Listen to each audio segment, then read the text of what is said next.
자, 그럼 이어서 보십시다. 근데 앞에 분이 안 왔다. 앞에 사람이 안 왔으니까 모른 척 할 수도 없고. 경제학은 그림이죠. 어때요? 그림 그리기 재밌습니까? 웃어? 기가 막혀? 근데 대개 분들은 경제학 처음에서 그림 이렇게 그리면 그 그리는 걸 좋아한다고. 야, 요거 말이지. 재밌다. 근데 재밌어? 그러면서 화내는 사람은 일단 경제학이 말이죠. 조금 참아야 되겠지. 근데 보통 대부분은 그림 그리면 대단히 좋아하는 것 같아. 뭔가 정리를 한 것 같잖아. 뭔가 하는 거 같고. 엄마가 옆에 보더라도 뭐 하냐 그러면 말도 못하기 어려운 거예요. 내가 지금. 그럼 애가 공부하는 것 같죠. 아유 너 간식 먹으련? 뭐 이러고 이제 그림을 열심히 그려야 돼. 근데 참 경제학 공부에 이제 그 딜레마인데 전부 그림으로 분석을 하죠. 분석은 그림으로 하는데 시험에는 어때요? 그림은 절대로 안 나지. 이게 비극이야. 그 그림 열심히 공부하는데 어떤 친구 올해 실제로 왔었어요. 시험 보고 딱 오더니 나한테 화를 내 막. 그림이 안 나오던데요. 네, 원래 그림은 안 나오는데요.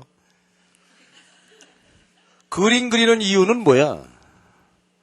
그죠? 그 내용을 우리가 가시적으로 증명하고 이해하기 위해서 그림을 그리는 거죠. 그 그림을 그리는 것이 그림이 시험 문제 나오진 않는단 말이에요. 그러나 그림을 열심히 그려야 되죠. 그래서 제가 늘 강조하는 게 경제학은 그림이야. 나중에 이제 해보시면 알지만 이것이 통틀어서 그림을 한 200개 정도 그리면 그림만으로 경제 원론책이 구성이 되는 거야. 그러니까 선수끼리는 그림만 넘기고 있으면 되죠. 그렇죠? 그럼 그 안에 이론이 담겨 있게 되니까 그림 그리는 거를 인색하면 안 돼. 그림을 하여튼 열심히 그려야 돼요. 그러니까 가장 여러분이 내가 그림을 그린다 할 때 생각하는 것은 경제학 처음 하는 친구한테 그림 그려서 내가 설명해 줄 수 있다 이거지. 그 정도로 자기가 해놔야 돼. 그리고 실제 특히 이제 미시경제학, 거시경제학도 마찬가지지만 시험 문제가 딱 나오면 시험지 여백에다 그림을 그려놔야 돼. 그래야 정확하게 시간 절약하고 답을 낼 수 있죠. 그래서 그림을 열심히 그리셔야 합니다. 자기 손으로 그려야 되죠. 그래서 이제 경제학과 1학년 학생들, 대학 강의 같은 거에 보면은 이놈들이 그림 그리다가 잘 안 되죠, 이제. 그럼 나중에 어떻게 했냐면 레포트 내라 그러면 책을 복사를 해, 그림은. 그래가지고 그 부분에다 그림을 붙여. 그러면 그 레포트 점수가 나갈까, 안 나갈까? 안 나가죠. 그럼 막 와서 항의하죠. 내가 그렇게 레포트를 열심히 그렸는데. 근데 실제로 그런 학생일수록 그림을 보면 환상적으로 그려냅니다. 복사를 해가지고 딱 그려놓고 거기다가 막 그레이드를 주고 색깔 다 줘. 내가 봐도 이뻐 아주. 액자에 넣고 싶어. 그러나 빵점이지 그거는. 자기 손으로 그림을 그리다. 아까 우리가 한 가지 예를 만들면 이게 얼마나 많은 의미를 담고 있습니까? 그렇죠? 뭐 똑같은 거 아닙니까? 그렇죠? 이게 말이죠. 이왕 나왔으니까 얘기해볼까? 아이 그래갖고 또 얘기. 앞에 사람은 아직도 안 오고. 그 얘기 계속 해보자고. 자, 이건 이제 해석인데 x, y인데 말이죠. 이렇게 보자고. y가 증가할 때 x가 증가하죠. 근데 아까 우리가 어떻게 됐어요? x가 어떻게 증가한다고? 예, 체증적 증가한단 말이야.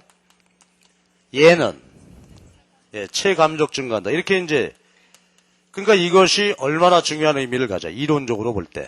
그러면 이게 뭐 정상제다. 이런 식의 이제 표현이 되죠. 그런데 이것도 뒤집어 보면 어떻게 될까? 만약에 x가 증가하는 걸 기준으로 보면은 y는 어떻게 증가하는 거예요? 반대지, 반대. 즉 무슨 말이야? x가 같은 정도로 증가할 때 y가 증가하긴 하는데 y로 보면은 y가 증가하되 어떻게 됩니까? y는. 이건 체감적 증가지. 그리고 이때는 x가 증가하는데 y가 그렇지. 이거는 체증적 증가죠. 그렇죠? 그러니까 여기서 얘기는 그림의 의미가 참으로 많은 의미를 담고 있다 이거예요. 그래서 여러분 미시경제학 할 때 그림을 꼭 그리자. 자기 손으로 그리자. 되게 이제 책만 보고 연필을 뭐 이러고 그리고 있는데 그건 너무 소극적이고 공부하는데 별 도움이 안 되지. 자기가 그릴 수 있어야 돼. 그래서 그림 공부를 강조했습니다. 그림을 혐오스러워하지 말고, 그렇죠? 친숙하도록, 야, 그림 또 나왔다, 그려야지, 뭐 이러면서 이제. 근데 경제학이라는 게 한 페이지 넘길 때마다 그림이 없는 데가 없잖아요, 거의. 그래서 그림을 어차피 이게 그저 그려야 하는 것이라면 좀 적극적으로 그리시기 바랍니다. 자, 그럼 이제 얘기를 갑시다. 그럼 우리는 지금 이제 소비자 균형의 이동을 얘기하고 있는데 첫 번째 소득 변화할 때 봤습니다. 자, 그럼 이제 우리가 알고 싶은 결론은 여기 있죠. 가격 변화할 때 봅시다. 가격이 변화하는 경우라면 어찌 될까? 자, 이것도요. XY축 큼직하게 위아래로 상하 두 개만 그립시다. 이번 경우는 이렇게 그려놓고 이제 분석을 하는 거예요. XY 소비한다. 이렇게. 그럼 먼저 위의 그림서부터 얘기를 시작합시다. 어떤 상황이냐면 먼저 이제 가정하기를 XY를 소비하는데 X의 가격이 굉장히 높은 상태다. Y에 비해서 이런 경우를 한번 상정해 봅시다. 굉장히 높아 X 가격이. 너무 비싸. 예산선이 어떤 모양으로 될까? 자, 보시면 예산선 기울기는 X의 상대 가격이었죠. 근데 X 가격이 굉장히 비싸다. 그러면 기울기가 어떻게 돼? 그렇죠. 아주 가파르게. 그렇죠? 이렇게 이제 그려지겠지. 그래서 예산선이 아주 상당한 기울기를 갖게 이렇게 됐습니다. 그러면 저하고 같이 차근차근 그림을 그려야 돼. 그럼 이제 이런 상당히 가격이 높을 때 우리 엄마가 10만 원 가지고 장에 갔다 이거요. 우리 엄마 놀라겠죠. 뭔 X값이 이렇게 비싸냐? 그래도 X가 꼭 필요하니까 이제 소비했습니다. 여기서 무차별 곡선 접하는 점에서 효용 극대화 소비했겠죠, 이렇게. X0 했습니다. 근데 여러분 그림 그릴 때는 어떻게 하냐면 이 전체 여기서 한 3분의 2 정도 되는 높이에서 접하도록 아주 의도적으로 그리라 이거지. 의도적으로. 그래서 X 가격이 아주 비싸. 그런 상황에서의 효용 극대화 소비점. 예, 저랬습니다. 그러다가 이제 X 가격이 차차 내리는 경우를 상정해 봅시다. 자, 그러면 여러분 예산선이 어떻게 변하나? X 가격이 차차 내린다. 아까 우리 봤는데. 그러면 X만 산다고 할 때 살 수 있는 X제 수량이 점점 어떻게 되겠어요? 그러니까 예산선이 어떤 모양으로? 이렇게 변화해 가겠지? 그럼 이제 그때마다 소비자 균형점을 찾아보자 이거지. 예, 그래서요. 이제 X 가격이 조금 내렸다. 그래서 이렇게 갑시다. 노란 만큼 X 가격이 내렸어. 자, 그러면 이제 앞에 점은 잊어먹고 노란 상황을 다시 한번 생각해. 이게 우리 소득 제약이지, 현재. 그러면 이제 요 노란 예산선과 접하는 무차별 곡선이 역시 하나가 있겠죠. 많은 무차별 곡선, 무차별 지도 중에서 요것과 접하는 무차별 곡선이 유일하게 하나만 있을 것이다. 그래서 요거는 요거 반 위치보다 조금 아래에 오도록 이렇게 이제 그림을 그려보자고요. 그래서 이번에는 X 가격이 내리자 X1 균형 소비하게 되었다. 한 번만 더 해. 이제 X 가격이 더 내렸어. 그러니까 예산선이 더욱 어떻게 될까요? 이게 내리게 되겠죠. X. 자, 그러면 이제 노란 예산선과 접하는 무차별 곡선 균형점을 찾아야 되겠는데요. 자, 요거 듣고 그리세요. 요거보다 요 균형점보다 우상방, 요거보다 약간 위에 오도록 거기서 접하도록 아주 의도적으로 그려. 이렇게.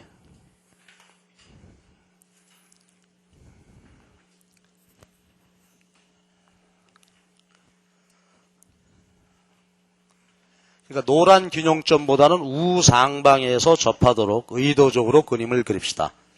자, 됐죠? 일단 이제 손을 멈추고 그림을 다시 한번 살펴봅시다. 그럼 최초 아주 X 가격이 비쌀 때, 그때 저 하얗게 효용 극대화 소비하다가 X 가격이 차차 내리면 소비자 균형점이 변해 갈 거다 이거지. 근데 저런 식으로 변화해 가게 된다 하는 얘기입니다. 자, 그리고 이 경우 한번 거꾸로 한번 볼까? 거꾸로. 이번에 거꾸로 말이죠. X 가격이 계속 오른다고 생각해 보죠. 반대로 지금 이제 아주 높다가 내리는 경우를 봤는데 싸다가 오른다. X가 계속 올라. 근데 이거 뭐 너무 오른다. 그러면 우리 소비자들은 어떻게 할까? 그래도 하얀 경우는 X는 조금 사기도 사는데 그때보다 X 가격이 더 올랐다면 어떻게 돼 이제?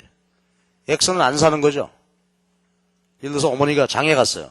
그래서 김치 담궈야 되겠다. 깍두기하고 김치 담궈야 되겠다. 배추김치.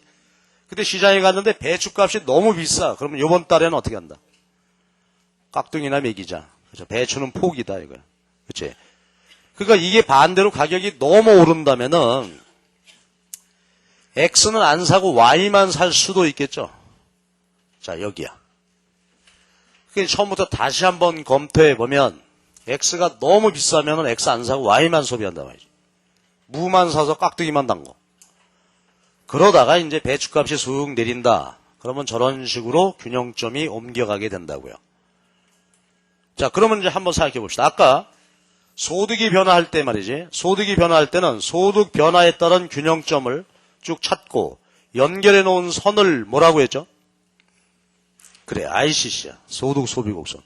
똑같이 이제 가격이 변화할 때 균형점이 쭉 나왔으니까 이걸 연결해 보자고. 자, 연결해. 그럼 요거는 이제 연결해 놓은 선 이렇게 나왔는데 요 선의 이름은 뭐라고 붙여줄까? 아까는 ICC니까 이번에는 UCC일까? 뭐야 이거? 아까는 소득 소비니까 이번에는 Price Consumption이죠. 그래서 PCC 곡선이 됩니다. 그러니까 Price Consumption Curve, 가격 소비 곡선입니다. 자, 됐죠? 그럼 그림을 다시 한번 여러분 보시면서 다시 한번 생각해 봅시다. X 가격이 아주 비싼다. 소비하지 않다가 차차 내리게 되면 균형점이 변화해 간다. 그리고 그때 이제 균형점을 연결해 보면은 그것을 우리가 PCC라고 하자. 가격 소비 곡선. 두 가지만 얘기하겠습니다. 그래서 따라서 아까 ICC 곡선은 어디서부터 출발했어요? 돈 없으면 소비 못한다. 그러니까 원점 출발이지. 이 경우는 Y축 절편으로부터 시작해야 돼. X가 너무 비싸면 X 안 산다. 자, 그리고요. 하나만 얘기해 보면은 U자형 곡선이 되어야 돼. 반드시 U자형이 되어야 됩니다. 일반적이라면은. 왜 그런가? 그런 것은 이제 우리가 원론 수준에서 증명하기 어렵습니다만 일단은 중요한 사실이니까 Y축 절편으로부터 시작하며 U자 형태를 가져야 한다. 이렇게만 이제 인식을 하자고.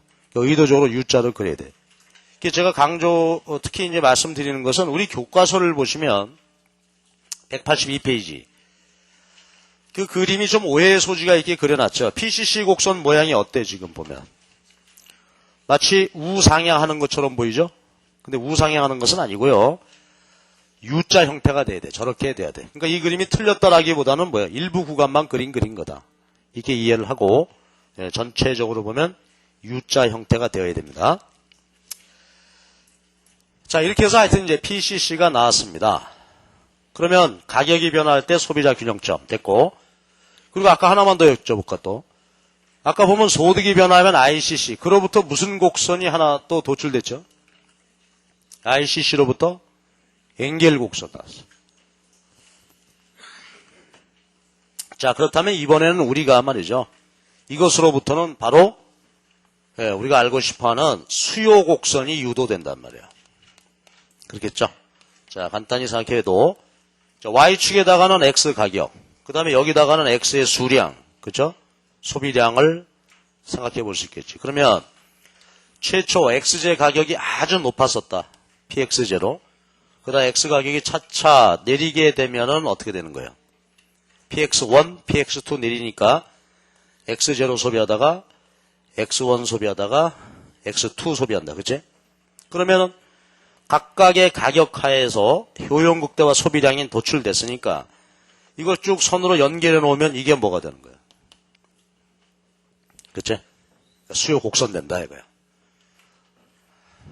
따라서 우리는 가격이 변화할 때 효용 극대화 소비 그 관계로부터 저렇게 수요 곡선이 나온다. 그렇죠? 자, 그러니까 앞에서 우리가 한계 효용 이론에서나 마찬가지 얘기인데 그렇다면 이제 수요 곡선은 우리가 앞에 3장에서 공부할 때 개별 소비자가 주어진 가격에서 소비하고자 하는 최대 수량을 나타내는 게 수요 곡선이다. 근데 이제는 여기다 의미를 조금 부여해 볼 수 있겠지. 한계 효용 이론이나 여기나 자 도출된 걸 우리가 생각해 본다면 예를 들어서 500원일 때 10개 소비하고자 한다. 10개 소비하고자 하는 이유가 뭐겠어요? 이제 우리가 어떤 논리로부터 도출됐죠? 효용 극대화지. 그러니까 결국은 수요 곡선이 담고 있는 정보는 뭐야? 주어진 가격과 효용 극대화 소비량과의 관계를 보여주는 거지. 자, 그러니까 이제 조금 더 얘기해 볼 수 있는 게 이제는 500원일 때 10개를 사야 하는 이유가 뭐예요? 그래야 내가 효용 극대화 하는 거지. 그러니까 만약에 500원인데 10개가 아니라 11개를 샀거나 9개를 샀다. 그러면 뭐나? 효용 극대화 못하고 있는 상태지. 비합리적으로 소비하고 있다 이거지. 그렇죠? 자, 그래서 이제 수요 곡선 도출됐고 이제 수요 곡선의 의미는 효용 극대화 소비량을 보여줍니다. 여기까지입니다. 자, 그래서 수요 곡선이 이제 도출이 됐습니다. 그럼 이어서 이제 살펴봐야 할 이야기가 그거예요. 근데 여러분 이렇게 놓고 그림 끝내보면 참 허망하죠? 뭐 하면 그래 알겠다. 근데 뭔가 여러분 휘둘리는 느낌이란 말이에요. 예, 저 혼자 그림을 복잡하게 그려놓더니 우하향이라고 그러고 끝 그런단 말이지. 당초에 여기 무슨 경제적 의미를 우리가 알아낸다는 것이 불가능하죠. 지금까지 얘기로는. 무슨 얘기냐면 가격이 내리면 뭐 그림을 저렇게 교묘하게 그려놓더니 수요곡선 우하향한다 이거예요. 그래 그림으로는 그런데 의미가 뭐냐? 경제적인 의미가 도대체 왜 그러냐 이거지. 그렇죠? 왜 우리는 가격이 내리면 많이 살려고 할 것인가? 의미는 드러나 있지가 않아 이게. 우리 이제 지금서부터 그거 보는 거죠. 이게 핵심이야. 그래서 가격이 변화할 때 수요 곡선이 도출됐는데 왜 가격과 수요량이 역의 관계가 되냐? 이 경제적 의미를 살펴봐야 되겠습니다. 그거를 설명해 준 분이 말이죠. 힉스라는 분입니다. 힉스. 이 양반이 가격이 변화할 때 수요량이 변화하는 이유를 설명해 주셨습니다. 근데 아주 그럴듯합니다. 우리도 다 동감할 수 있어요. 그래서 이제 이걸 공부해야 되는데 이 양반이 이제 몇 가지 용어를 쓰고 개념을 보여주는데요. 먼저 가격 효과입니다. 그리고 일단 용어 정리해보면 가격 효과라는 것이 이제 가격이 변화할 때 나타나게 되는데 가격 효과가 나타나는 이유는 두 가지다. 그래서 소득 효과와 대체 효과. 그러니까 가격이 변화할 때 소득 효과, 대체 효과 합친 가격 효과가 나타나서 가격과 수요량은 역의 관계로 되는 것이다. 이런 의미가 되겠습니다. 자, 그럼 이제 하나씩 잘 정리해야 됩니다. 아주 중요한 얘기가 나와서 우선 개념, 가격 효과 정의하겠습니다. 잘 들어봐봐. 가격 효과란 가격 변화에 따른 수요량의 변동분을 말합니다. 자, 여러분이 답해 주십시오. 가격 효과란 뭐다? 따른 수요량의 변동분. 자, 그럼 예를 들어보자고. 이 그림에서 가격이 PX0에서 PX2로 내리자 수요량이 예를 들어서 3개이다가 15개로 됐다. 이런 얘기죠. 가격이 여기서 내리니까 3개에서 15개 됐다. 그럼 우리 예에서 가격 효과는 몇 개입니까? 우리 저 그림의 예에서. 그림 저 밑에 귀찮나? 다시 그릴게. 그러면 예를 들어서 수요 곡선이 이렇게 있는데 저게 나왔단 말이야. 그럼 이제 가격이 최초 뭐 300원일 때는 3개. 그러다가 뭐 이래 600원이라고 합시다. 600원일 때. 그러다가 200원으로 내리자 15개가 되었다. 이 얘기입니다. 가격이 내렸어. 자, 그럼 우리 요 예에서 가격 효과란 몇 개다? 자, 아까 정의했죠. 가격 효과란 뭐예요? 가격 변화에 따른 수요량의 변동분. 그러니까 몇 개야, 가격 효과가. 3개에서 15개 됐으니까 변동분은 12개죠. 가격 변화에 따른 수요량의 변동분 12개입니다. 근데 우리가 이제 요 분석에서는 부호가 중요한데요. 부호를 붙여준다고요? 마이너스야. 그럼 여러분 한번 생각해봐. 가격 효과는 가격 변화에 따른 수요량의 변동분인데 마이너스다. 그 붙인 의미는 뭘까? 그러니까 여기서 마이너스는 증가 감소 개념이 아니고요. 변화 방향을 보여준단 말이에요. 그 가격이 내릴 때 수요량은 증가한다는 얘기지. 반대로 가격이 오르면 수요량은 감소한다는 얘기죠. 그래서 부호를 마이너스를 붙여줘. 자, 그러니까 이런 얘기지. 가격이 600원에서 200원, 200원에서 600원 이렇게 변화할 때 수요량 변동분은 몇 개예요? 12개인데 그 변화 방향은 반대라는 뜻이죠. 그렇죠? 이게 가격 효과야. 자, 그러면 이 가격 효과는 왜 생긴다고요? 아까 얘기했듯이 소득 효과, 대체 효과 때문에 그러하다 이거야. 그러니까 두 가지 효과가 더해져서 12개가 변화한 것이다. 이런 얘기지. 자, 그러면 이제 소득 효과가 뭐고 대체 효과가 뭐냐? 요거 이해하는 게 중요하죠. 자, 그럼 이제 한번 갑시다. 그럼 이제 가격이 오른다고 하고 이 상황을 한번 설명해 봅시다. 가격이 오를 때 힉스 교수님에 따르면 소득 효과라는 것과 대체 효과라는 것이 나타난다. 그리고 그 때문에 전체 가격 효과가 나타나는 것이다. 이런 얘기입니다. 자, 그러면 이제 소득 효과 갑시다. 소득 효과는 뭐냐면 가격이 변화할 때 실질 소득 변화 효과가 나타난다는 거예요. 실질 소득이 변화한다.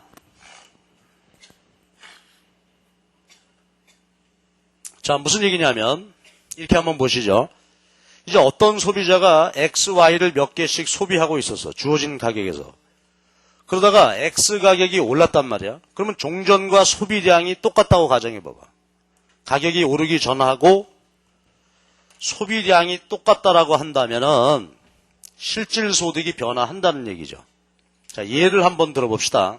예를 들는데, 자, 우리 집이 식구가 굉장히 많아. 그래서 쌀을 한 가마씩 우리가 소비하는 집입니다. 근데 쌀값이 최초에 5만 원이었어. 5만 원이다가 쌀값이 15만 원으로 올랐다 이거예요. 15만 원으로 됐다. 근데 우리 집은 뭐 식구가 많고 한 가마는 꼭 먹어야 되죠. 이제 그런 관점입니다. 그러니까 원래 소비량하고 똑같다. 한 가마는 그대로 소비해야 한다. 그랬을 때 실질 소득 변화 효과가 나타난다 이거지. 당연하죠. 어떻게 된 거예요, 그러니까. 지난달에는 5만 원만 내도 쌀을 사 먹을 수 있었는데 이제는 15만 원 내야 되죠. 그러니까 호주머니의 소득이 얼마만큼? 10만 원만큼 줄어드는 셈이 되는 거지. 그렇죠? 소득 10만 원이 줄었어. 자, 그러면 이제 계속해서 효과를 보죠. 그러면 소득이 변화했으니까 소득 변화에 따라서 소비가 변화하게 되죠. 우리가 앞에서 공부한 게 있어. 정상제일 수도 있고 열등제일 수도 있다 이 말이에요. 자, 그러면 여러분 정상제라면 봅시다. 소득이 감소하면은 소비량은 어떻게 돼? 소득이 감소했으니까 정상제라면 소비가 줄겠죠? 열등제라면 소득이 줄면 소비는 증가하겠죠? 예. 이게 소득 효과야.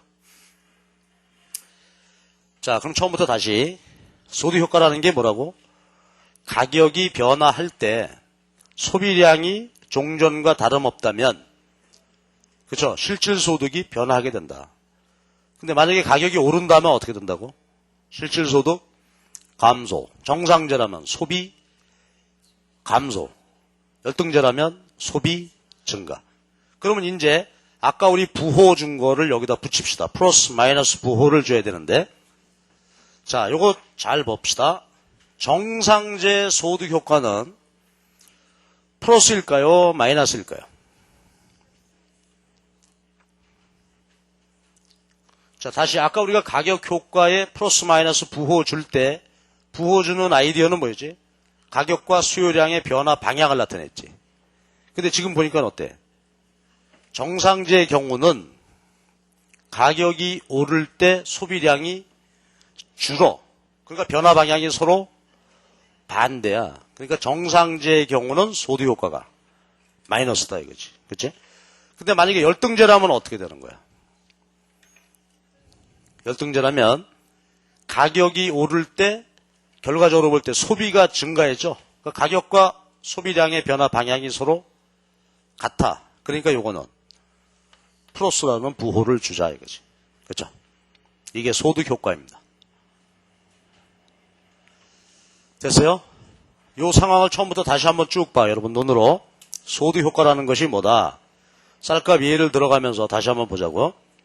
가격이 오르면 소비자 입장에서는 여러분이나 저나 뭐 마찬가지죠. 그러니까 매일 일상 소비해야 되는 것인데 가격이 올랐다. 그럼 종전과 비교해 보면 소비량이 같을 때라고 비교해 보면은 가격이 올랐으니까 그만큼 실질 소득이 줄었다. 이제 소득이 줄었으니까 소비 조정해야죠. 근데 정상제라면 소비 줄인다. 열등제라면 소비 늘린다. 그러면 가격과 소비량 변화 방향으로 정리해 보면 정상제는 소득 효과가 마이너스, 열등제는 소득 효과 플러스 된다. 그죠? 요거 우리가 충분히 이해할 수 있죠. 동의할 수 있죠, 이거. 아, 그럴 수 있겠다.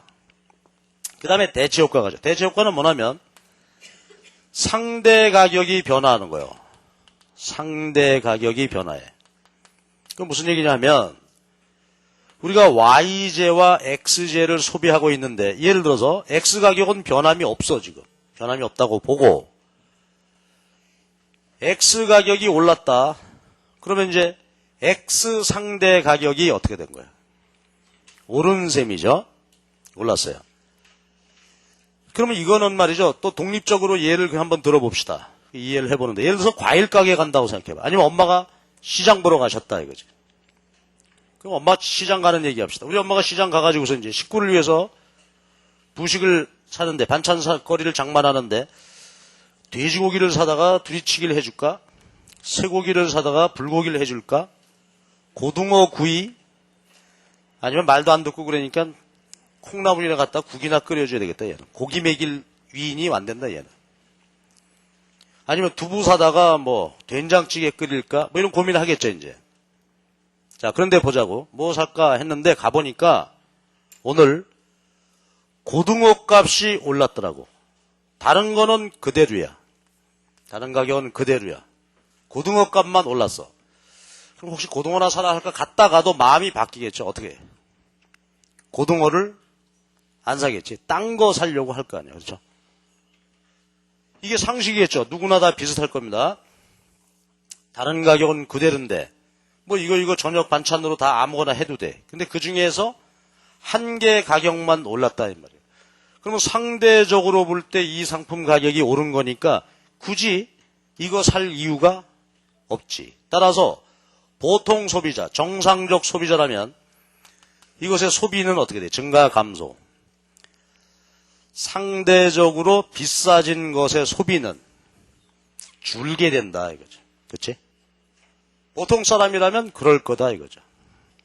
보통 사람이라면. 보통이 아닌 사람도 있나? 그렇죠. 어머니가 열받았어. 뭔가 이성을 잃었어. 그럼 장에 가가지고 말이죠. 열받아가지고 댕기시면서 오른 거 없수? 되게 오른 거 없나? 돈이 무거워서 원. 뭐 이러고 댕긴단 말이죠. 그런다면 모르죠. 혹시 아빠하고 싸움을 되게 해가지고 아주 골병을 들여놔야 되겠다. 아주 한 달 월급을 오늘 다 써버려야지. 뭐 그런 다음, 그렇지 않은 다음에야 이럴 리가 없다 이거지. 자, 그럼 다시 갑시다. 어떤 상품이 오른다. 상대적으로 비싸면 보통 경우는 어떻다고? 상대적으로 비싸진 것의 소비를 줄일 거다. 이거는 보통 당연할 거다 이거지. 따라서 자, 이것도 부호를 주자고. 따라서 대체 효과는 플러스, 마이너스. 대체 효과는 마이너스 되는 거지. 그치? 이게 힉스 교수님이 얘기하는 가격이 변화할 때 소비량에 미치는 효과입니다. 여러분 어때요? 되게 수긍할 수 있잖아. 나도 그렇겠다. 그치? 그런 이유로 변화하겠다. 그래서 지금 요것이 가격이 변화할 때 수요량이 변화하는 이유야. 이게 소득효과, 대체효과 때문에 그렇다. 자, 그래서 가격이 변화할 때 수요량이 변하는 것을 저렇게 그림으로 우리가 이해를 하고 그 내용은 이렇게 우리가 따져봐야 합니다. 자, 그런데 이 내용은 이제 너무 중요한 거니까 여러분 이 자리에서 연습 한번 하시죠. 연습 어떻게 하냐면 가격이 내릴 때를 기준으로 해서 똑같이 써봐봐. 그래서 최종의 부호, 플러스 마이너스까지 한번 부호를 한번 해보시기 바랍니다. 이건 너무 중요해. 이거 정확하게 여러분 챙겨보셔야 되겠습니다. 쭉 써보세요. 나라면 어떨까? 중얼중얼 해가면서 말이에요.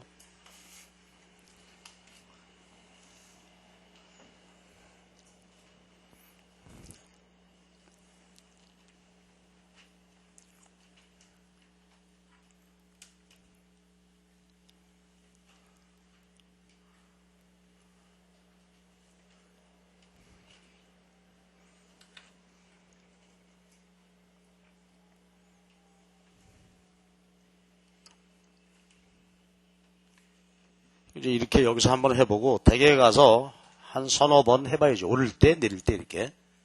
그럼 이제 확실하게 그 의미 구조를 우리가 알 수 있게 됩니다.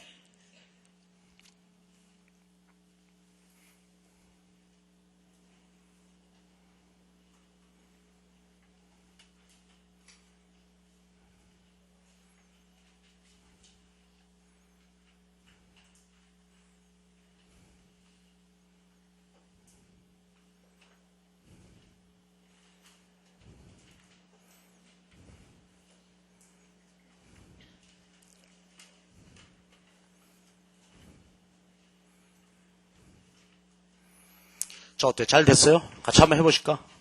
자, 가격이 내렸대. 가격이 내리면 어떻게 되나, 이제? 아까 쌀 같은 경우 반대로 보면 되겠죠. 15만원 하던 쌀이 5만원으로 내렸다. 그럼 우리 어머니는 한 달, 한 가마 소비한다. 소비량이 종전과 다름없다. 그렇다면은, 가격이 내렸으므로 실질소득은 증가. 소득이 증가했으니까 정상제라면 소비. 증가. 따라서 정상제 소득 효과는 플러스 마이너스. 마이너스죠. 가격이 내릴 때 소비 증가했으니까 그냥 마이너스. 열등제라면 가격이 올랐으니까 소비가 줄겠죠. 열등제. 따라서 효과는 플러스 효과를 갖게 되죠.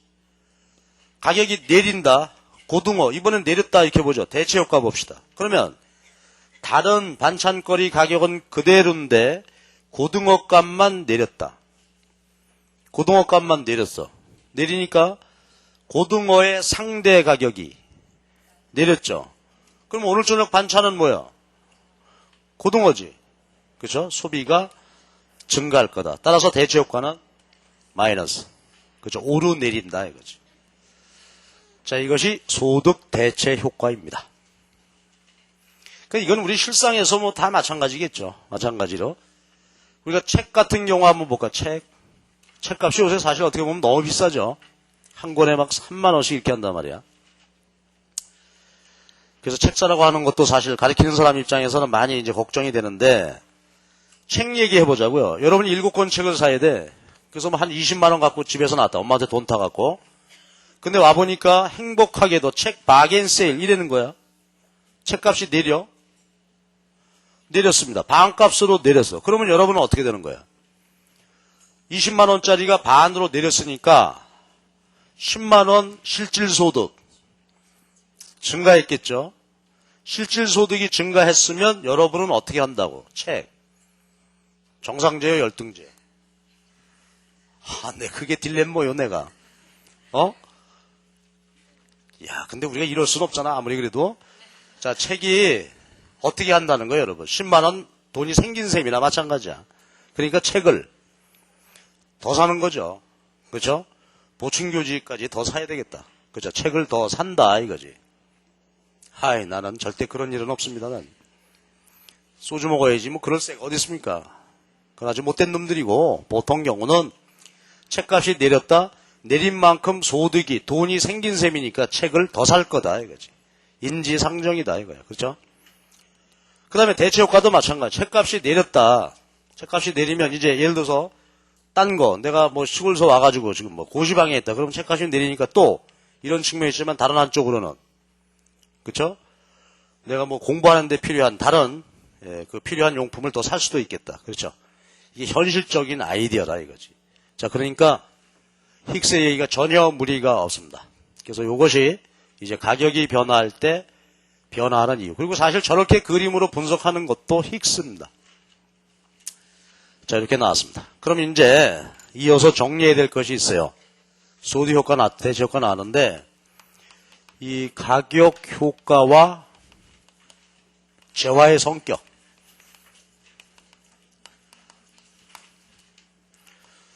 가격이 변화할 때 상품은 세 가지 서로 다른 형태의 변화를 가질 수 있어요. 가격이 변화할 때 그러니까 보통 경우는 정상제고요. 그 다음에 열등제가 있을 수 있습니다. 그리고 또 하나가 이제 기펜제라는 게 있는데 기펜, FF 두 개 쓰고요. EN이야. 기펜제. 근데 요거는 미리 얘기하지만 열등제 일종입니다. 열등제입니다. 자, 그럼 이제 가격이 변화할 때 두 가지 효과가 나타난다 그랬단 말이야. 대체 효과죠. 그 다음에 소득 효과. 이 두 가지 효과가 합쳐져서 전체 가격 효과가 나타나게 된다고. 자, 그럼 이제 갑시다. 그런데 조금 전에 보면 가격이 오르내릴 때 대체 효과의 경우는 무조건 뭐예요? 플러스, 마이너스. 무조건 마이너스예요. 자, 여러분 다시 한번 생각해 보자고. 대체 효과가 어떤 경우에나 마이너스다. 그건 뭐로 의미하죠? 상대적으로 비싸진 것의 소비는 줄이고 상대적으로 싸진 것의 소비는 늘어난다 하는 것은 누구나 마찬가지다. 아까 뭐 비정상적인 경우 말이죠.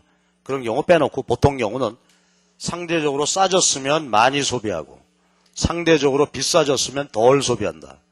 이건 어떤 경우나 그렇다. 우리가 미시경제학 전체 분석에서. 정상적인 소비자라면, 자, 다시 한번 여쭤볼게요. 대체 효과는 뭐야? 가격이 변화할 때 뭐가 변화해? 상대적으로. 그렇죠. 상대 가격이 변화하지. 따라서 대체 효과는 어떤 상품의 경우이든지 무조건 그 효과는 마이너스다. 그럼 소리내서 말해봐봐. 가격이 오르면 어떻게 된다고? 한 상품 가격이 오르면 상대적으로 비싸졌으므로 소비량을 줄인다. 가격이 내렸으면 어떻게 해요? 어떤 상품 가격이 내린다면 상대적으로도 싸진 것이므로 소비량을 늘린다 이거야. 이건 언제나 마이너스입니다.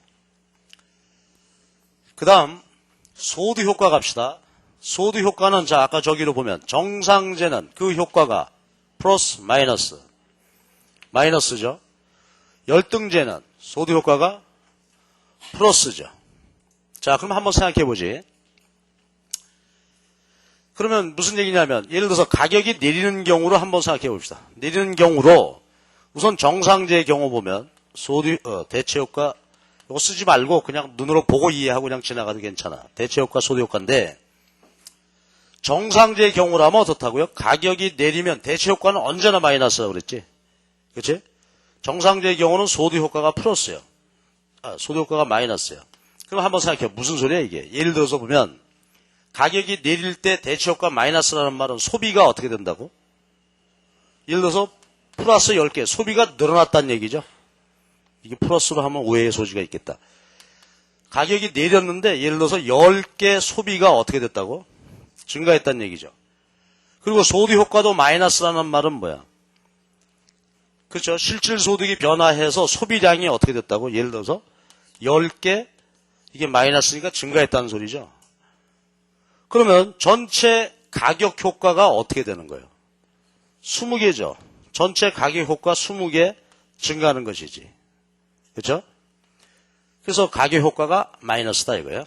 자, 근데 이번에는 열등제의 경우 봅시다. 열등제는 어떤 거야? 가격이 내릴 때 대체 효과는 언제나 마이너스야 그래서. 그러니까 10개 소비량이 어떻게 돼? 증가했지. 근데 열등제의 경우는 소득 효과가 어때요? 플러스죠. 그러니까 어떻게 됐다는 거예요? 가격이 내릴 때 정상제라면 소비가 증가하지만 이번에는 어떻게 돼? 소비가 줄었어. 그죠? 가격이 내릴 때 소득 효과, 소비도 같이 줄었단 말이에요. 줄었어. 그래서 전체 가격 효과는 어떻게 돼? 두 개 합친 거니까. 가격 효과는 10개 늘고 5개 줄었으니까 전체 효과는 5개밖에 안 되죠. 5개가 어떻게 됐다고? 증가했어. 그러니까 잘 봐봐. 열등제의 경우는 가격이 내릴 때 이게 플러스이긴 하지만 가격 효과는 마이너스로 나타나지. 즉 가격이 내릴 때 소비량이 어때요? 증가하지. 자, 그러니까 정리하자고. 그러니까 열등제라는 것은 어떤 상품입니까? 소득 효과가 플러스이다. 그런데 이 소득 효과가 대체 효과보다는 작아. 그러니까 가격 효과는 역시 마이너스로 나타나겠죠. 그렇지? 이 효과가 아직 압도적으로 크니까 플러스이지만 일부 상쇄되긴 하지만 전체 가격 효과는 마이너스가 된다. 그렇죠? 그래서 정리해보면 가격 효과가 마이너스인데 대체 효과가 어떻다? 소득 효과보다는 클 때이죠. 그러면 그것이 열등제가 되고 가격 효과는 여기서 보듯이 이런 예로 가격 효과는 5개가 증가한다 이거지. 그런데 자, 잘 봐봐. 기펜제가 문제인데 기펜제는 어떤 거나 하면 이런 예입니다. 열등제야. 근데 잘 봐봐. 가격이 내려서 이제 상대적으로 소득이 증가했는데 이게 플러스의 소득 효과란 말이야. 근데 이건 어떤 경우냐면 15개가 줄어버렸어. 기펜제의 경우입니다. 15개. 그러니까 잘 봐봐. 가격이 내렸는데 대체 효과는 10개, 대체 효과에 따르면 10개 증가했고요. 소득 효과에 따르면 15개가 줄어버렸어. 그러면 전체 가격 효과는 어떻게 돼? 5개 오히려 줄게 되었죠. 그러니까 아까 열등제하고 다른 점은 어때요? 잘 보면 가격이 내릴 때 열등제의 경우는 전체 소비는 증가하지만 이번에는 줄죠. 그러니까 아까는 가격 효과가 마이너스고 이번에는 가격 효과가 플러스가 됐다 이거지. 그치? 예. 그러니까 기펜제의 경우는 열등제야. 열등제니까 소득 효과가 플러스입니다. 근데 이번에는 이 크기가 더 커. 그래서 가격 효과는 플러스가 된다 이거지. 그렇죠? 아까 이거 쓰지 말라고 그러는데 써놓는 게 유익할까? 예, 이것이 이제 우리 이해가 되겠습니다. 자, 그럼 이것은 아주 중요한 의미를 갖는 거죠. 그림 한번 그려보자. 그렇다면 자 봐봐. 정상제하고 열등제는 이런 이유 저런 이유로 해서 가격 효과가 마이너스로 나왔단 말이야. 그러면 이 수요 곡선의 모양은 어떨까? 정상제나 열등제의 경우는 수요 곡선이 우하향 하겠죠. 가격이 내리면 증가하고 오르면 감소, 우하향 하지만은 기펜제의 경우는 어떻게 돼? 수요 곡선 모양이 플러스니까 가격이 오르면 수요량이 증가하고 내리면 감소하죠. 아까 여기 봤던 대로 기펜제의 경우는 가격이 내릴 때 수요량이 어떻게 된다고? 같이 줄어버렸죠. 5개 같이 줄었어. 그러니까 수요 곡선 그림 그려보면 우상향하게 된다 이거지. 자, 그래서 우리가 이 표를 이렇게 정리해 본다면 그렇죠. 이렇게 따라서 정상제, 열등제, 기펜제 이것이 굉장히 많이 다뤄지는 주제고 특히 이제 다시 한번 얘기할게요. 기펜제라고 하는 경우는 수요 곡선 우상향하다. 그러니까 수요 법칙의 유일한 예외가 되겠습니다. 수요 법칙의 유일한 예외. 그리고 기펜제는 열등제 극한의 경우다. 이렇게 이제 말을 하지. 열등제 극한의 경우. 이래도 뭐 잘 감은 안 오죠? 기펜제가 뭐냐? 이렇게 예를 한번 들어볼게요. 이게 기펜제예요. 그러니까 기펜제의 성격은 딱 고정되어 있는 게 아니죠. 어떤 상황에서 나타나는 현상이에요. 그러니까 예를 들어서 한번 이렇게 봅시다. 소년, 소녀 가장. 얘들끼리 살아 지금. 근데 소득이 뭐 너무 없죠. 그래가지고 세 끼 밥을 먹어야 되는데 세 끼 밥을 먹을 수가 없어. 그러니까 2끼는 라면을 먹고 한 끼만 쌀 사서 밥해 먹고 있었다고 합시다. 돈이 너무 없으니까. 쌀을 한 끼 정도 겨우 사고 나머지 두 끼는 라면으로, 그러니까 라면 사고 남는 돈으로 쌀 사 먹는 상태죠. 슬프죠. 가슴이 아파 죽겠어. 근데 이제 아주 비극적 상황이 발생을 했다 이거지. 뭐냐면 라면 값이 올라버렸어. 라면 값이 오른단 말이야.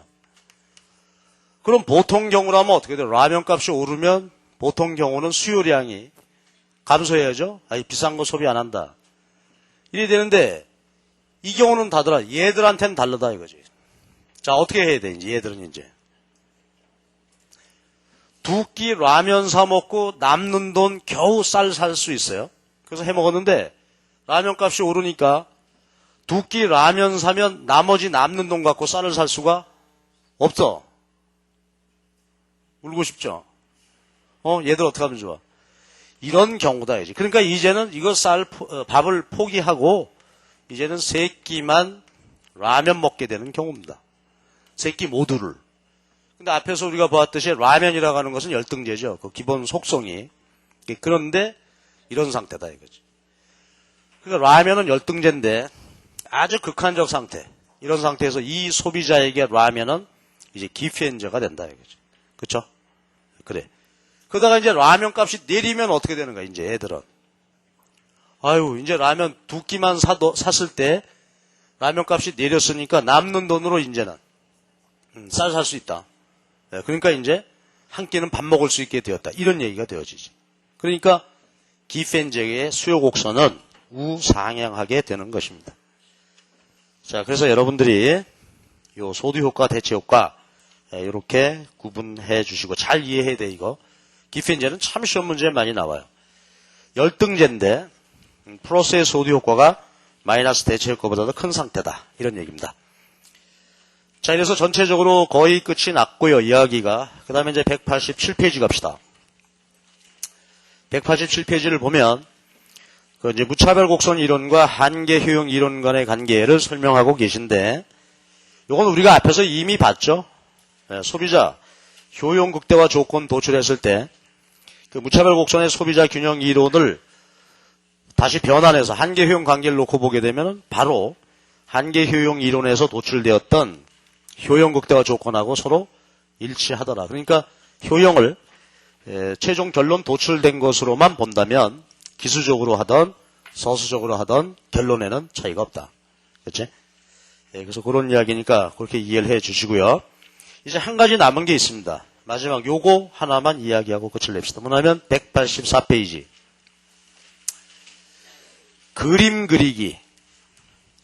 자, 우리가 지금 열심히 소두 효과, 대체 효과의 의미, 그 다음에 연구, 분석, 우리가 다 했어, 이제. 그런데 이 그림 이야기입니다. 이 그림은 뭐냐면 실제로 그림을 이용을 해서 소득 대체 효과를 구분 측정해보자. 그 실제로 이런 뭐 시험 문제가 그림 나는 것은 아니지만은 요 그림 정도는 우리가 이해하고 있는 것이 이제 좋겠죠. 그래서 이 그림을 마지막으로 그림 공부 아이디어를 한번 보면서 요거 설명하고 오늘 끝을 냅시다. 그림 공부에 그림 공부.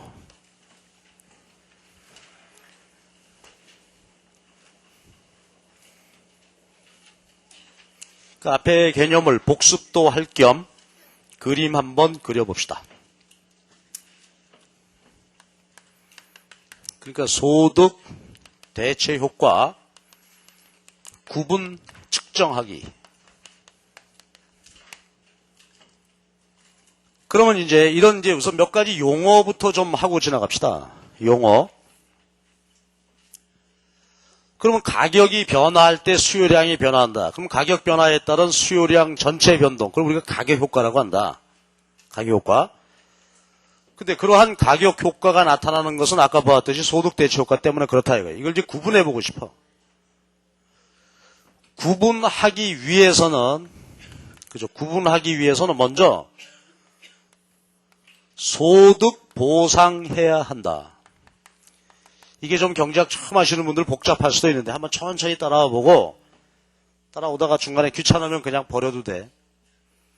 근데 가능하면 다 끝을 한번 봅시다.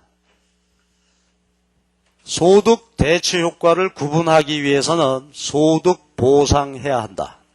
자, 낱말입니다. 그럼 이 낱말의 뜻은 뭐냐면은 이렇습니다. 가격이 변동하면 아까 실질소득이 어떻게 된다고? 변화했었죠? 한번 말해봐봐. 가격이 오르면 실질소득은 감소하고 가격이 내리면 실질소득은 증가하죠. 변화하게 되는데 가격 변화할 때 실질소득이 변화하게 되는데 그 실질소득의 변화분을 날려버리자 이거요. 제거해버리자. 이게 소득보상이에요. 자, 잘 봐봐. 가격이 변화하면 실질소득이 변화하게 되는데 그 실질소득의 변화분, 실질소득의 변동분을 빼보자 이거지. 빼. 그럼 무슨 얘기냐면 아까 여기 봐봐. 지워졌다. 쌀값 얘기할까? 쌀값. 아까 가격이 내렸습니다. 가격이 내릴 때 자, 소득효과에 따르면 아까 쌀값 얘기를 했는데 쌀 이게 15만원 하다가 5만원으로 내렸다. 그럼 우리 어머니 실질소득이 얼마 증가한 셈이라고? 그렇죠. 이게 10만원 증가한 거지. 그래서 어떻게 됐다? 그래서 이제 정상제라면 뭐 소비가 증가하고 그렇죠? 열등제라면 소비가 줄어든다 이랬는데 소득 보상한다. 낱말의 뜻이 뭐라고? 가격이 변화해서 실질소득이 얼마? 10만원 변화했는데 이 10만원을 뺏어버리자 이거지. 그러니까 어떻게 하자는 거예요?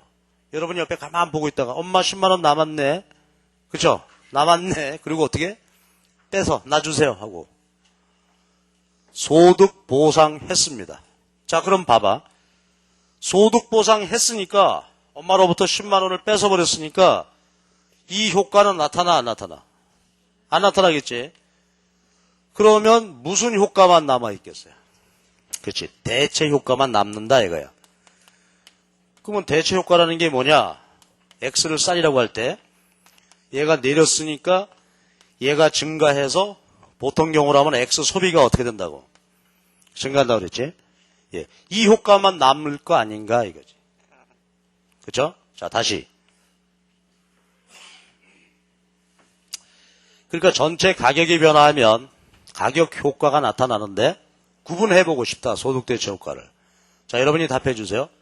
소득 대체 효과를 구분하는 방법, 구분하기 위해서는 먼저 어떻게 해야 됩니까? 큰 소리로 말해봐. 어떻게 해야 돼? 엄마로부터 뺐습니다. 그 생각만 나나? 용어를 해봐봐. 소득 보상해야 한다. 다시. 구분 측정하기 위해서는 어떻게 해야 돼요? 그래도 답을 안 해? 그러면 수업 안 끝나지. 자, 다시 한번. 소득 대체효과 구분하기 위해선 먼저 뭐 해야 된다고? 소득 보상, 낱말의 뜻은 뭐요? 가격 변화에 따른 실질소득의 변동분을 제거한다.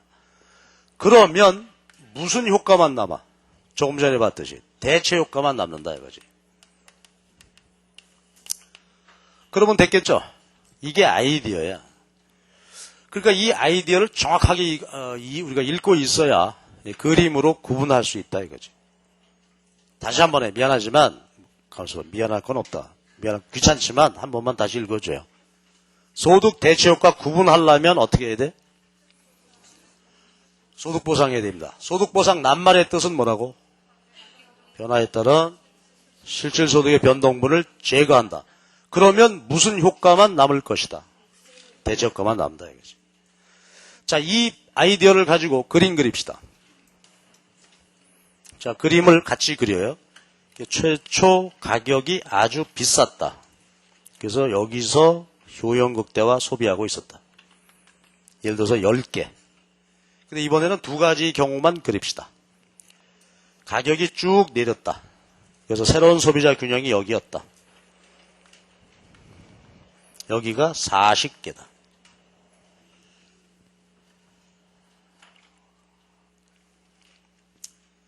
자, 그렇죠? 똑같이 이제 X 가격이 내리는 경우라고 보고,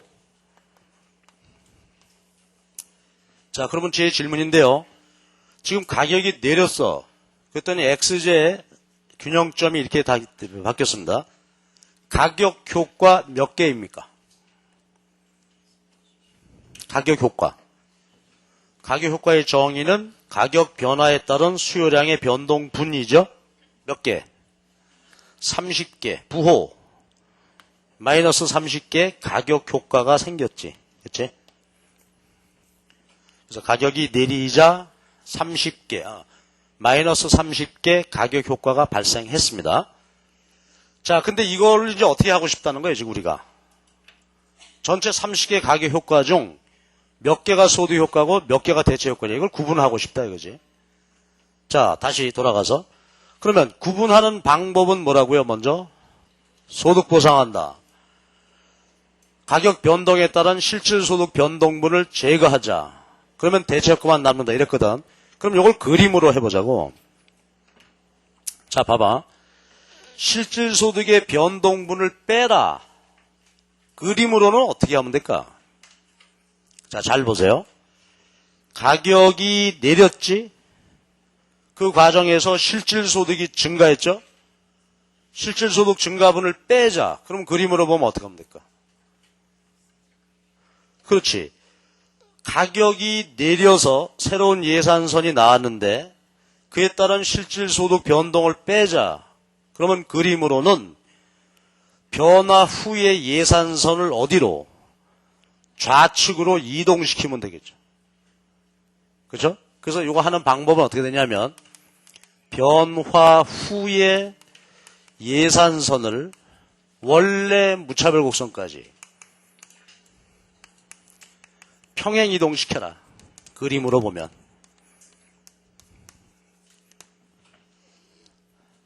됐어요. 얘기 다 됐습니다. 그러니까 논리적으로 잘 보면 가격 변화에 따른 실질 소득의 변동분을 제거해야 되는데 그림으로는 가격 변화 후 예산선을 원래 무차별 곡선까지 평행 이동시키면 될 거 아니냐. 일단 그려놓고 봅시다. 그러면 변화 후 예산선을 원래 무차별 곡선까지 평행 이동시킨다. 시켰습니다. 그래서 예를 들어서 여기가 20개라고 합시다. 자, 그럼 이제 의미를 한번 봐봐봐. 잘 보시면 여러분 변화 후에 예산선을 왼쪽으로 평행 이동시켰다. 근데 우리가 알다시피 예산선이 왼쪽으로 평행 이동했다라는 것은 뭐예요? 그만큼 소득이 감소한 거지. 그렇지? 그러니까 예산선이 평행 이동하는 것은 소득 변동할 때 이제 그것을 아이디어를 잡아서 한 것이죠. 다시 이 그림 다시 한 번만 봐줘. 가격이 내렸습니다. 10개에서 40개 됐습니다. 소득 보상합니다. 변화 후 예산선을 원래 무차별 곡선까지 평행 이동시켰다. 그 말은 가격 변화에 따라 증가한 소득을 뺐다는 얘기지. 소득 변동은 예산선의 평행 이동으로 나타나니까. 그치? 자, 그러면 됐어, 이제. 소득 보상했어. 그럼 무슨 효과만 남았다고? 여기서 여기까지는 무슨 효과야? 대체 효과지. 지금 대체 효과가 몇 개입니까? 10개지, 10개. 그치? 그러니까 마이너스 10개, 요게 대체 효과란 말이야. 대체 효과. 그러면 여러분 나머지 20개는 뭐야? 그치? 이게 소득 효과 되지 않겠어요? 마이너스 20이지? 이게 소득 효과다 이 말이야. 그래서 이게 미시영작에서 소득 효과, 대체 효과 구분 측정하는 방법, 이게 대단히 이제 복잡한 그림 중에 하나로 우리가 치는데 개념을 알고 보시면은 어렵지 않게 우리가 할 수 있다 이거지. 그렇죠? 그러면 처음부터 다시 한번 요거 새겨보고 마치도록 하십시다. 자, 그림을 다시 한번 생각해 봅시다. 가격이 내리면 예산선 변화에서 소비자 균형점이 바뀐단 말이야. 그래서 수요량이 변화했는데 변화한 이유는 소득 대체 효과. 그러면 소득 효과를 빼자 일단. 손쉬운 방법이. 빼면 대체 효과만 남을 테니까. 그것만 찾으면 되겠죠. 그러니까 소득 보상한단 말이에요. 소득 보상하는 방법은 변화 후 예산선을 원래 무차별 곡선까지 이동시킨다. 그 말은 개념적으로 볼 때 가격 하락에 따라 증가한 실질 소득을 뺏어버렸다. 그죠? 아까 우리 어머니 10만 원 증가한 쌀값 그거를 빼버렸다 이거지. 그러면은 요건 순전히 뭐예요? 여기서 여기 변한 건 그림으로 보더라도 어때? 예산선의 기울기만 바뀐 거죠. 그게 뭐예요? 상대 가격만 내렸다. 그에 따른 대체 효과만 측정할 수 있다 이거지. 그 나머지 여기서 여기 간 건 왜 그래? 이번엔 거꾸로 해석해 보면 예산선이 우측으로 평행 이동했죠. 그게 뭐야? 가격 하락에 따라서 실질 소득이.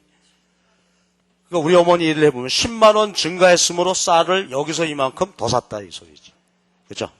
그래서 대체 효과, 소득 효과를 이렇게 구분할 수 있겠습니다. 그래야만 제대로 이론적으로 하는데 게시판에 그렇게 올려놓으면 아마 뒤집어질 거예요. 그렇죠? 또 공부하는 학생들도 이건 너무나 비정상적으로 어려운 문제가 나왔거든. 이런 경우도 아니야. 이거보다도 더 특수한 경우를 해놓고 나왔다고. 이제 그런 경우를 이제 이해하기 위해서는 이것이 기본 개념이 되겠습니다. 근데 이런 정도는 시험에 나올 수도 있죠. 그러나 기출문제 그것처럼 그렇게 너무 어렵게 나왔다 하는 경우는 그건 뭐 안 풀어도 될 것 같아요. 어차피 다 틀릴 거니까. 그죠? 그런 문제 변별력이 없는 거죠. 그거는. 아무도 모르는 거. 그런 건 의미가 없다. 그런 건 틀려도 괜찮지. 그러나 여러분 여기까지는 하시기 바랍니다. 마지막 잔소리 하나만 하고 끝낼게요. 지금 우리가 어디까지 한 거예요? 미시경제학이. 수요 공급에 관한 일반적인 개념 공부했죠. 그 다음에 소비자 균형 이론, 무차별 이론까지 했으니까 소비자 균형 이론이 다 끝난 거나 마찬가지.